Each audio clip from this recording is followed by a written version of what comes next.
Halo semuanya. Selamat datang, perkenalkan saya Zidana Shinkov dengan NPM 41187003230018 dari Prodi Teknik Elektro semester 5 dan ini adalah materi pertemuan ketiga untuk mata kuliah mikroprosesor dan mikrokontroler. Pada kesempatan ini, kita akan membahas tentang arsitektur mikrokontroler PIC. Materi ini sangat penting karena PIC merupakan salah satu jenis mikrokontroler yang paling banyak digunakan di dunia pendidikan dan industri.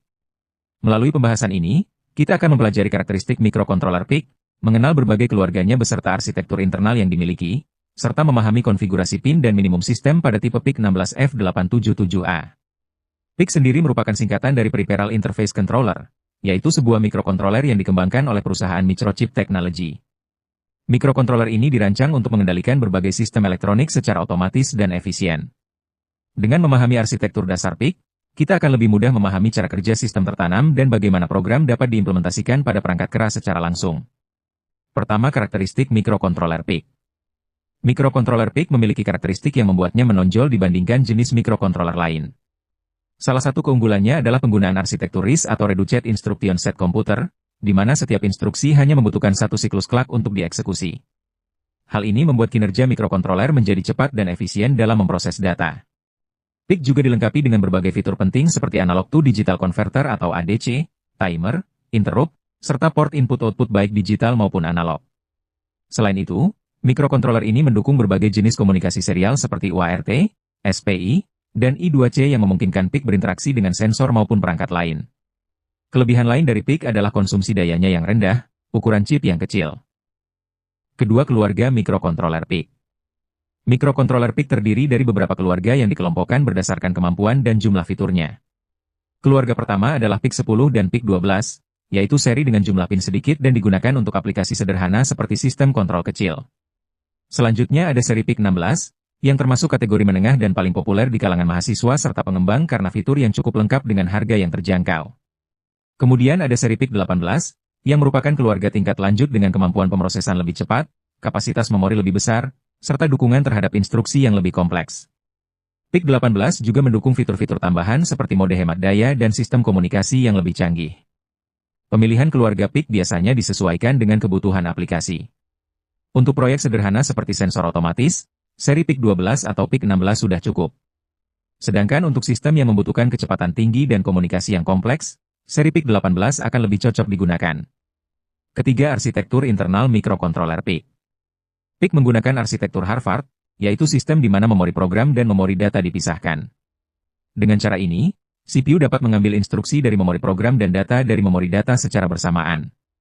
Desain ini membuat mikrokontroler PIC mampu bekerja lebih cepat dibandingkan arsitektur von Neumann yang menggunakan jalur tunggal. Selain itu, mikrokontroler PIC juga dilengkapi dengan fitur Instruction Pipeline. Fitur ini memungkinkan instruksi berikutnya mulai diambil sementara instruksi sebelumnya masih dieksekusi, sehingga waktu proses menjadi lebih efisien. Secara umum, bagian utama dari arsitektur internal PIC terdiri dari CPU sebagai otak pengendali, program memori untuk menyimpan kode utama, data memori untuk menyimpan variabel sementara, register untuk pengaturan sistem, serta port input-output yang berfungsi menghubungkan PIC dengan perangkat eksternal seperti sensor. Keempat, konfigurasi pin mikrokontroler PIC 16F877A. PIC 16F877A merupakan salah satu tipe mikrokontroler PIC yang paling populer dan sering digunakan untuk pembelajaran maupun proyek-proyek praktikum. Mikrokontroler ini memiliki 40 pin yang terbagi menjadi 5 port utama, yaitu port A, port B, port C, port D, dan port E.